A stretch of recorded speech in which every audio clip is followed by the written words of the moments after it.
नमस्कार, मैं मेघा राघव और आप देख रहे हैं जन संदेश डिजिटल आगरा। तमाम बड़ी खबरों पर नजर डालने के लिए एक नजर फटाफट खबरों की ओर। अहमदाबाद विमान हादसे को लेकर पीएम मोदी ने क्रैश साइट का किया दौरा। करीब 20 मिनट तक घटनास्थल पर रहे मौजूद। अस्पताल पहुंचकर घायलों से की मुलाकात, डॉक्टरों और मेडिकल स्टाफ से जानी स्थिति। जिंदा बचे यात्री विश्वास कुमार से मिले पीएम। अहमदाबाद विमान हादसे में जिंदा बचे यात्री विश्वास कुमार का बयान। बोले, हादसे में पता नहीं मैं कैसे बच गया, मुझे कुछ समझ ही नहीं आया कि हुआ क्या। विश्वास ने कहा, मेरी नजरों के सामने हुआ सब कुछ, मैं कूदा नहीं, सीट सहित बाहर आ गया।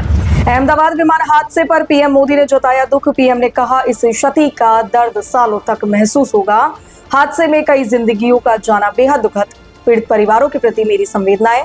पीएम बोले, विमान हादसे से हम सभी स्तब्ध हैं। यूपी में शिक्षकों के ट्रांसफर आवेदन की तारीख बढ़ी। यूपी के 6 लाख से अधिक शिक्षक अब 15 जून तक कर सकेंगे अंतर जनपदीय ट्रांसफर के लिए आवेदन। आवेदन की अंतिम तारीख 3 दिन बढ़ाई गई। ट्रांसफर लिस्ट 20 जून को बेसिक शिक्षा परिषद जारी करेगा। यूपी सरकार ने 24 मई को नई ट्रांसफर नीति जारी की थी, जिसमें 5 साल की सेवा सीमा को हटा दिया गया था। शिक्षकों में फैसले को लेकर खुशी, अब ज्यादा शिक्षक लाभ ले सकेंगे। बांके बिहारी कॉरिडोर मंदिर न्यास का मामले पर देवकीनंदन ठाकुर का बड़ा बयान। उन्होंने कहा, सरकारी नियंत्रण से मुक्त हो मंदिर, हम सनातन बोर्ड की मांग कर रहे हैं। परंपरागत सेवा की व्यवस्था में नहीं चाहिए कोई बदलाव। देवकीनंदन बोले, कंक्रीट के गलियारों से न सजे वृंदावन के मार्ग, तुलसी के प्राकृतिक श्रृंगार से सजे वृंदावन के मार्ग, वृंदावन में बहे स्वच्छ यमुना की धारा। थाईलैंड में एयर इंडिया के विमान की इमरजेंसी लैंडिंग, मचा हड़कंप। थाईलैंड के फुकेट से दिल्ली आ रहे एयर इंडिया के विमान की आपातकालीन लैंडिंग कराई गई है। बम की धमकी मिलने के बाद विमान को उतारा गया। फ्लाइट में कुल 156 यात्री सवार थे। विमान ने आज सुबह 9:30 बजे उड़ान भरी थी। धमकी के बाद एयर ट्रैफिक कंट्रोल और सुरक्षा एजेंसी अलर्ट पर। सभी यात्रियों को सुरक्षित निकालने की प्रक्रिया जारी। पूरे विमान की सघन जांच शुरू।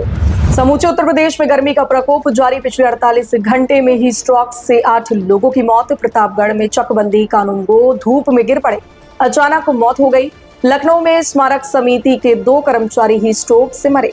प्रयागराज में 43, आगरा और झांसी में 45, वाराणसी और लखनऊ में 41 डिग्री सेल्सियस रहा तापमान। अलीगढ़ में पानी की समस्या को लेकर महिलाओं का प्रदर्शन। महिलाएं सड़क पर उतरी। NH 91 किया जाम। कतार बनाकर एटा चुंगी चौराहे पर लगाया जाम।